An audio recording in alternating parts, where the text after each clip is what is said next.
একটি দেশের অর্থনৈতিক ক্ষেত্রে নাজেহাল অবস্থা তৈরি হয় যদি সেই দেশের সম্পদ অন্য দেশে পাচার করা হয় এবং এর কারণে দ্রব্যমূল্যের ঊর্ধ্বগতি সহ জনজীবন বিপর্যস্ত হয়ে পড়ে। মানি লন্ডারিং প্রতিরোধ আইন ২০১২ এর ২ এর ক ধারায় বলা হয়েছে, বেআইনিভাবে দেশের বাইরে সম্পত্তি প্রেরণ কিংবা জমা করে রাখা অর্থ পাচার বলে গণ্য হবে। আবার কোনো ব্যক্তির যদি বিদেশে কোনো পাওনা থাকে এবং সেই পাওনা টাকার চেয়ে কম পরিমাণে টাকা দেশে আনে, সেটিও অর্থ পাচার হিসেবে গণ্য করা হবে। যেমন কোনো ব্যক্তি আন্তর্জাতিক পর্যায়ে আমদানি রপ্তানির ব্যবসা করে থাকে এবং বাংলাদেশ থেকে কোনো পণ্য অন্য দেশে তিনি দেওয়ার পর সেই দেশ থেকে সেই পণ্যের যে মূল্য তিনি পান সেই মূল্যের চাইতে কম মূল্য যদি তিনি দেশে আনেন, সেটিও অর্থ পাচার বলে গণ্য হবে। আবার অনেক সময় দেখা যায় বিদেশে কোনো ব্যক্তির ঋণ থাকতে পারে, ব্যবসায়িক কারণে কিংবা অন্য কোনো কারণে। সেক্ষেত্রে ঋণ পরিশোধের অজুহাতে ঋণের চেয়ে যদি বেশি টাকা সেই দেশে প্রেরণ করা হয়, সেটিও অর্থ পাচার বলে গণ্য হবে। মানি লন্ডারিং প্রতিরোধ আইন ২০১২ এর ২ এর এফ ধারায় মানি লন্ডারিং বলতে কি বোঝানো হয়, কোন অপরাধগুলো মানি লন্ডারিং এর পর্যায়ে পড়বে, সেইগুলো বলা হয়েছে।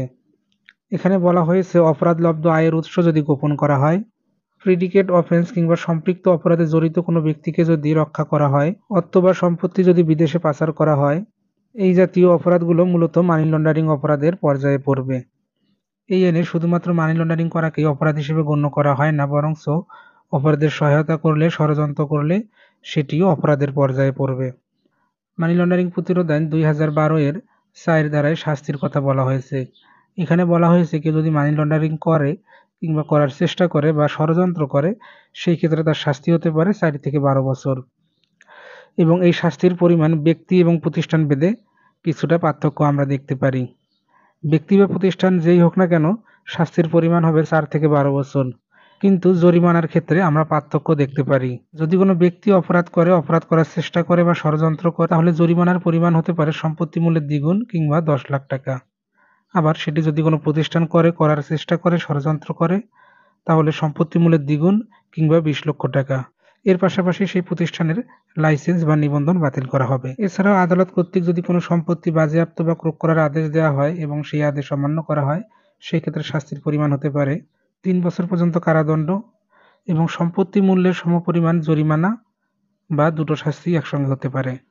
এই আইনের ২২ ধারায় আপিলের বিধান রাখা হয়েছে। সেখানে বলা হয়েছে, আপিল রায়, আদেশ বা দণ্ডের বিরুদ্ধে হাইকোর্টে ৩০ দিনের মধ্যে আপিল করা যাবে।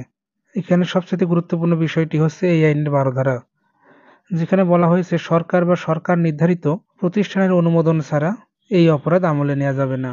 অর্থ পাচার কিংবা মানি লন্ডারিং একটি দেশের অর্থনৈতিক অবস্থা ভেঙে ফেলার জন্য যথেষ্ট এবং এর জন্য এই আইনকে আরও যুগোপযোগী করা, বাস্তবসম্মত করা খুবই জরুরি। আশা করা যায় উপযুক্ত কর্তৃপক্ষ উপযুক্ত ব্যবস্থা নিবে। ধন্যবাদ, ভালো থাকবেন।